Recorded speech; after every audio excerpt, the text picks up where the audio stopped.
ముసలైపోయింది, ఇంకా మాకి కుక్క వద్దు అని కొంతమంది అడవిలో వదిలేశారు ఒక కుక్కని. ఆ కుక్కని దూరం నుంచి పులి చూసి, ఆహా ఇదేదో కొత్త టైప్ కుక్కలా ఉంది, నేను వెళ్ళి దీన్ని తినేస్తాను అని స్ట్రాటజిక్గా మెల్లగా ఆ కుక్క వైపు నడుస్తోంది.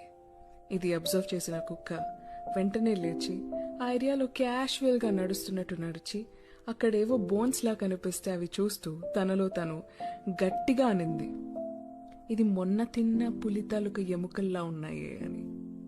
ఇది విన్న పులి భయపడి వెనక్కి తిరిగి వెళ్ళిపోయింది.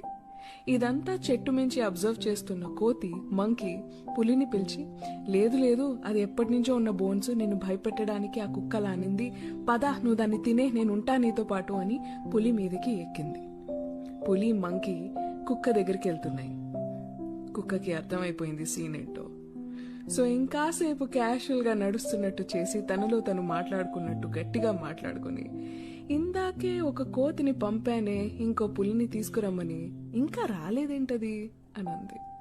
ఇది విని పులికి చాలా కోపం వచ్చి ఆ మంకీనే తినేసింది. మోరల్ ఆఫ్ ద స్టోరీ ఏంటో తెలుసా? లైఫ్ మనల్ని ఎంతైనా బ్యాడ్ సిచ్యువేషన్ లో పడేయచ్చు, కానీ నీ సర్వైవల్ ఎప్పుడూ నీ చేతుల్లోనే ఉంటుంది. సర్వైవల్ ఆఫ్ ద ఫిటెస్ట్ అంటారు కదా, actually survival of the smartest. Life మీద హోప్ ఉంటే ఎలాంటి సిచ్యువేషన్లో నుంచైనా నువ్వు బయటపడగలవు, బ్రతకగలవు. గుర్తుపెట్టుకో.